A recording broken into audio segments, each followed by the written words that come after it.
everyone. Welcome to another episode of Talk It Out with me, Li Jingjing. This show aims to show you the stories and voices that are often neglected by mainstream media. And today, we're going to talk about the debt trap myth. The developing countries are uniting through different organizations such as BRIX, ASEAN, and of course the Belt and Road Initiative. But I'm sure you all, to some extent, have heard about this negative report on Chinese investments overseas. For example, some media and academics are accusing China trapping countries in Africa and Latin America with great debt. But is that really the case? To really understand these projects, these investments, today I invited a special guest. His name is Hussein Askary. He is the Southwest Asia coordinator of the Schiller Institute. He's also the vice president of the Belt and Road Institute in Sweden. He did thorough research into those projects. So, Mr. Askary, welcome to the show. Thank you very much, Jingjing. I'm very happy to be with you. If the Belt and Road Initiative is really as helpful as you just said to the developing countries, then why there's a huge negative news about Chinese investments in those regions? Where does all this negative news come from? Where does this debt trap diplomacy term come from? Yeah, well, I can tell you a funny story first. When the U.S. Foreign Secretary Rex Tillerson under the Trump administration was going to Africa to warn African nations against working with China, a Chinese ambassador, I think it was in South Africa, he said, you know, the American ambassador, he lands in an airport in Africa, which was built by China. Then he travels by car on a road built by China. And then he goes and gives a speech in a building built by China. And then he tells people, be careful not to work with China. So that tells a very good story, because when you come to reality, it's completely different. Now, there are two things about the debt trap. Now, there are institutions I reference in my work, of course, that really debunk the whole myth of the debt trap, including American institutions. But there are two things. It's the size of the debt owed to China is not what people think. You know, as I wrote recently in my research articles on Sri Lanka and Pakistan, it's 10% in both countries. That's government debt. But for the international financial institutions, it's about 40 to 50 to 60%. There's another point which people don't pay attention to, is how is the debt incurred? Where do these nations use the debt or the loans they get from China and the loans they get from the West? The loans they get from China are invested in infrastructure, which means that modern infrastructure, as any sane human being knows, that clean water, electricity, better roads, better railways, better ports and airports and hospitals and schools improve the productivity of society. That's where the Chinese loans go. And when you improve your productivity, your ability to pay back increases. The loans from the West and from Japan and the Asian Investment Bank, which is not really Asian, it's Japanese, American, British, Australian, and so on. These loans are usually given in emergency situations to countries who are in trouble to cover their trade deficit and fiscal deficit.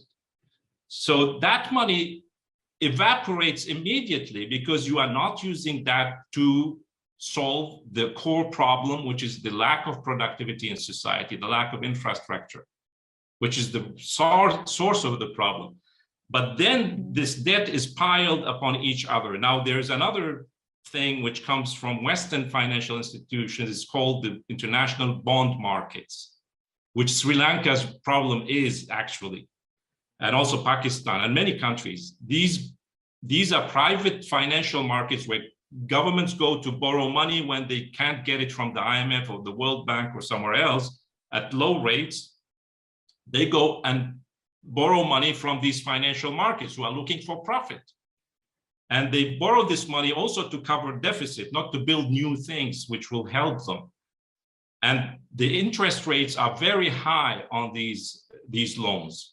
But by time, these loans just become bigger and bigger, and the countries don't manage to pay them back. So what the financial institutions, like big investors in the United States, for example, BlackRock, and a British fund called Ashmore, I mean, they have trillions of dollars in their funds, and they buy the debt of countries. So what they do, they sell this debt to other so-called vulture funds. I mean, vultures, which eat cadavers. And these funds then make profit by buying the debt of these poor countries who are in trouble. And then they demand full payment in time, otherwise they get punished. So that's what you discover, is that not only that China's share of the debt of those countries is small, China's loans are qualitatively different because they help those countries cope with their problems, while the debt incurred from Western institutions, they worsen the situation. And these countries become hostage to conditionalities and political, like Sri Lanka. Now there's a huge investment by the United States, not in infrastructure, but in political groups to move them into the so-called Indo-Pacific strategy away from China and their neutral policy. So that's where, but the story where it comes from, and I did a lot of research on that myself, but there was, if you look at the internet and try to search where this thing started, it started in earnest in May 2018. There is nothing before that except for a few discussions in India by anti-Chinese groups who were pissed off with the Chinese investments in Sri Lanka, that India is losing Sri Lanka. So they came up with this term, debt trap, for strategic reasons. But the real story started in May when the State Department, not through a press release, but they sent out a report, a study, to all the big media in the world. It was a study, not, they say it's an academic study from Harvard, but I can show you where the whole thing started in 2018. Okay, so the report I mentioned that the State Department distributed to the international media in the middle of May. Now here it said that this is the report, it's called Debt Book Diplomacy: China's strategic leveraging of its newfound economic influence and the consequences for US foreign policy, Belfer Center for Science and International Affairs, Harvard Kennedy School. So this is Harvard, So, but it was written by two characters, Sam Parker and Gabriele Shevitz. Now, Sam Parker he's not an economist, neither Mrs. Shevitz. They come from security and military intelligence sections. So they have no idea about economics and finances, and they don't talk about these things in the report, actually. Parker comes from the Homeland Security Department, which was established after 9/11. Mrs. Shevitz, more interesting, she worked at the Defense Department, but now she works in a defense think tank whose head, she was supposed to become Biden's defense minister. So Mrs. Shevitz will follow with her into the Defense Department. So those people have nothing to do with economics, but they made this very big report about how China is entrapping nations in debt to promote its military strategic advances. And the report, and that's what the real story is, was commissioned by the State Department. So those two guys in Harvard did not come up with the idea themselves. They were commissioned. They were told by the State Department to write the report about this theme. Now, they removed that from the PDF file, but I still have internet reports from the media. Look, May 23rd, 2018. And it says the US Department has, in a report commissioned by it and made public recently, warned that China is offering blah, blah, blah. Okay. The same thing. This is in Sri Lanka. This is also May 18.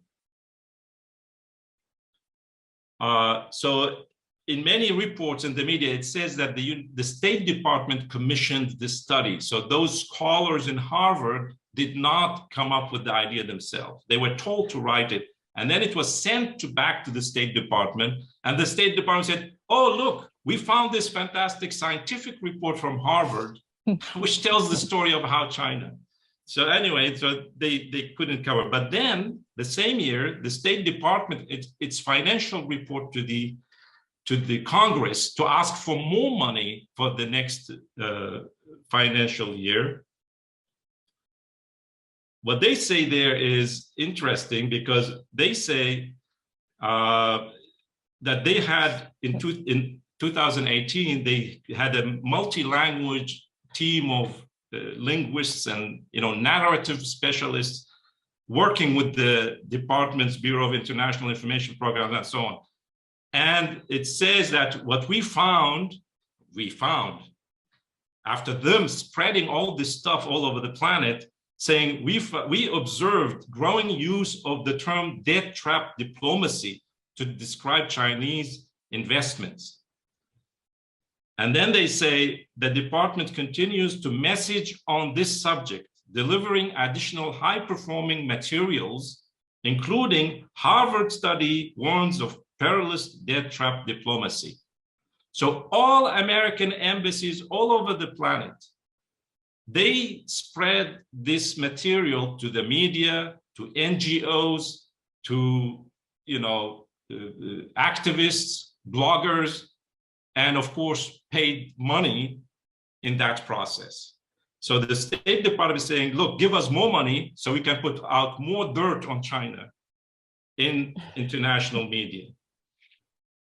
I'm not going to go through all the debunking of. So Congress, especially under the Trump administration, and in late even under Biden, they gave more money to anti-Chinese propaganda. And this was a bill which was passed in the Senate unanimously. I mean, the two parties in the United States, they fight against about everything, but they agree on Russia and China and the terrible US policies internationally. So this is Strategic Competition Act of 2021. And it says there should be authorization of $300 million a year for 5 years. So each year, $300 million will go to the fund for countering Chinese influence through the State Department. Now, the State Department has an office, it's called Human Rights, Democracy, and Labor Office, which has branches in every American embassy in the world. And what is their job? Well, they will take the money appropriated to them by Congress. And what they do is that they will train local media around the world to, both find bad things about China and the Belt and Road Initiative, they name it by name, and that there should be accountability for these things.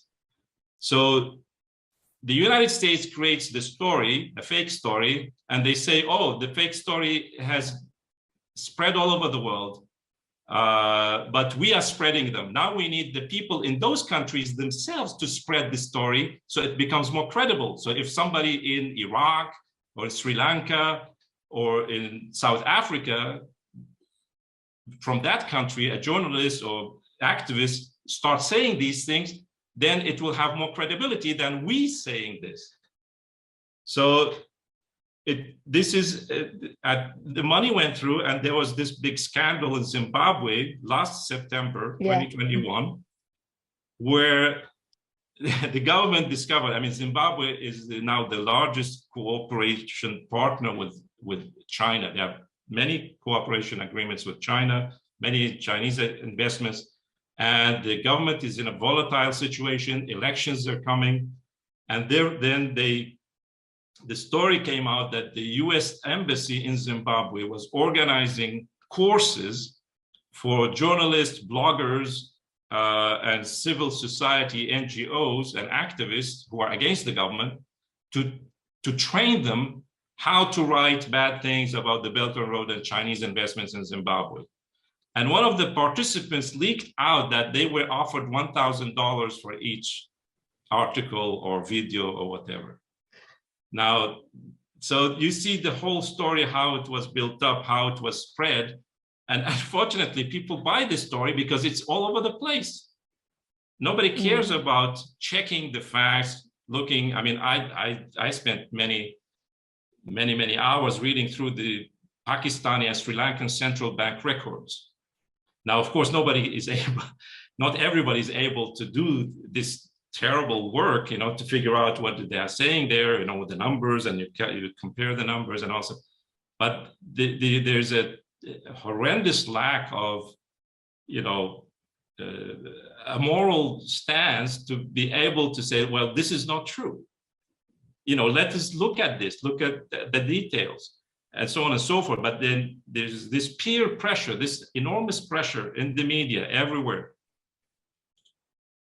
to believe these lies because people are surrounded by them the whole time. So that's really where the whole debt trap thing started, and it continues. I mean, it was debunked many times. I mean, I wrote about this already in 2018 when this story came out. I pointed at where it comes from, the source of it, but of course I don't have the same ability as the Western media and the State Department to reach out to people in the world, but it is getting out to a relatively good number of people. But it's important is that people in governments in Africa, in Asia, in South America, they don't believe this thing. That's why, and this is what is an irony, the more bad things they say about the Belt and Road, the more nations join it. Didn't anybody ask that question? If it's so bad, if it has been bad since the beginning, why so many countries are joining it? They are joining it because they realize that this is the fantastic way of economic cooperation, developing the countries, and the idea of win-win is true. It's not a trick, it's not a tactic, and therefore that's where I think the world, the mission as a Schiller Institute is to make sure that Sweden, Europe, and the United States joins the project rather than works against it, because it's beneficial for us here, not only for China or the developing countries. I told this joke at this webinar last weekend. This joke is like, they say United States is like your jealous neighbor. When he sees you build a swimming pool in your yard, he's very jealous. But instead of building his own, he decided to take a dump in yours. And then through this, you see exactly. So instead of offering a more competitive offer to those regions, to those countries, or spend that money on some useful things, at least provide some healthcare or education for their own citizens. But no, they're spending this much of money just to badmouth China's investments across the world. I mean, I think this is like such a waste of money, such a waste of time. But unfortunately, bad news, not bad news, but like people tend to believe this negative news.